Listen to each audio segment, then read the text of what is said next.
যে গণভোটের আইনি ভিত্তি নাই, আমি নীলুফার চৌধুরীমণিকে কোট করছি, সেই গণভোট দিয়ে আসলে কি হবে এবং এর ফলে এই যে সংবিধান সংস্কার পরিষদের যে শপথ জামাত এবং এনসিপির সংসদ সদস্যরা নিলেন, বিএনপির 212 জন নিলেন না, সেই সংবিধান সংস্কার পরিষদ নিয়ে সংসদে আলোচনা আজকেই শেষ হয়ে গেল বা এই আলোচনার অকাল মৃত্যু ঘটল।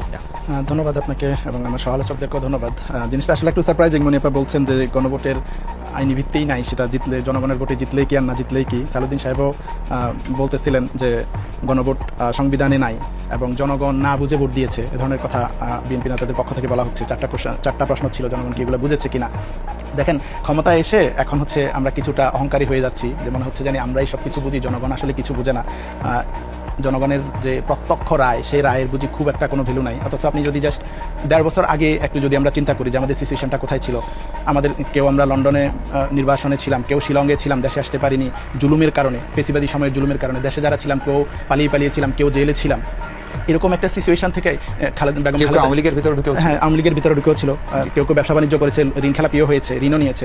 তো এই যে সিচুয়েশনে যখন খালেদা জিয়া চিকিৎসা নিতে পারছিলেন না, গৃহবন্দী হয়েছিলেন, সেরকম সিচুয়েশনে এই জনগণেই কিন্তু, এই ছাত্র জনতা, দেশের মানুষই কিন্তু নিজেদের রক্ত দিয়ে, জীবন দিয়ে, 2000-এর বেশি মানুষ জীবন দিয়ে, 30,000-এর বেশি মানুষ আহত, পঙ্গুত্ব বরণ করে নিজেদের রক্ত দিয়ে কিন্তু আজকে আমাদেরকে এখানে রাজনীতি করার সুযোগ দিয়েছে। আজকে বেগম খালেদা জিয়াকে মুক্তি দিয়ে চিকিৎসা নেওয়ার জন্য বাইরে যাওয়ার সুযোগ করে দিয়েছে, তারেক রহমানকে দেশে আসার সুযোগ করে দিয়েছেন। আজকের যে স্বরাষ্ট্রমন্ত্রী বলছেন জনগণ বুঝে না, সেই স্বরাষ্ট্রমন্ত্রীকে কিন্তু দেশে আসার সেই সুযোগ করে দিয়েছেন এই জনগণই রক্ত দিয়ে।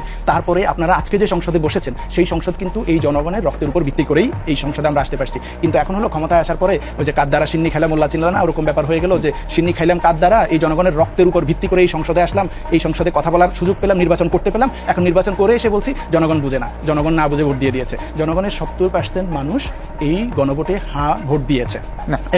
এখন যদি বলেন যে এই গণভোটটা 212টা আসন তো জনগণ একটা দলকে দিয়েছে, অবশ্যই 212টা আসন জনগণ দুটো রায় দিয়েছে, 2/3 মেজরিটি দিয়েছে বিএনপিকে এবং 70% ভোট দিয়ে তারা গণভোটে জয়যুক্ত করেছে। তো গণভোটে যেই সংস্কারগুলোর কথা বলেছে, তারা একই সাথে বিএনপিকেও ভোট দিয়েছে, একই সাথে তারা গণভোটেও ভোট দিয়েছে, সংস্কারের পক্ষে তারা রায় দিয়েছে। তার বিএনপিকে ভোট দিয়েছে এরকম একটা অংশও তারা বলেছে আমরা এই সংস্কারগুলো চাই। এই সংস্কারগুলো জনগণের এটা প্রত্যক্ষ রায়। দেখেন, জনগণ যদি নির্বাচিত এমপিরা এসে ডিসিশন নেয়, সেটা পরোক্ষভাবে জনগণের প্রতিনিধিত্ব হলো। এখানে জনগণ প্রত্যক্ষ রায় দিয়েছে, তারপর আমরা বলতেছি না জনগণের এই রায় আমরা এটা আইনি ভিত্তি সংবিধান সংস্কার পরিষদের না।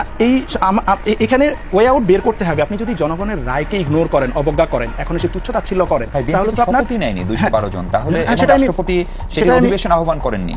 সেটা আমি বলছি, এটাতে বিএনপিকে ওয়ে আউট বের করতে হবে যে এখন সলিউশন কি।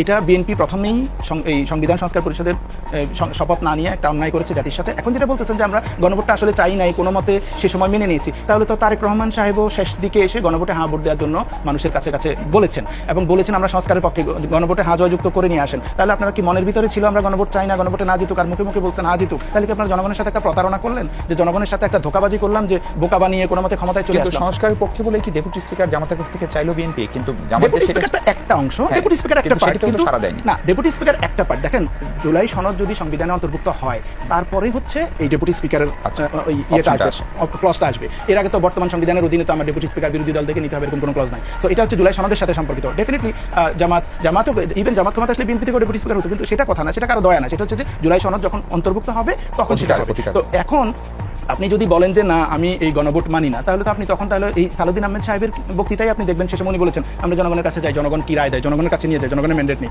তো আপনি একবার গণভোটের পক্ষে বলছেন, সংস্কারের পক্ষে বলছেন, তখন আপনার মনে হয়েছে যে জনগণের ভোট পেতে হলে আমাকে সংস্কারের পক্ষে বলতে হবে। জনগণ তো রক্ত দিয়ে ফেসিবাদী এই 15 বছর 17 বছর জুলুম নির্যাতন সহ্য করে জনগণের কিন্তু এই আকাঙ্ক্ষাটা তৈরি হয়েছে এবং সেটা বিএনপি বুঝতে পেরেছে। সেটা বুঝতে পেরেই কিন্তু বিএনপি নিজেরাও এই সংস্কারের পক্ষেই ছিল। এখন ক্ষমতায় এসে যদি বলেন যে না জনগণ বুঝে না, আমরাই সব বুঝি, তাহলে তো জনগণের সাথে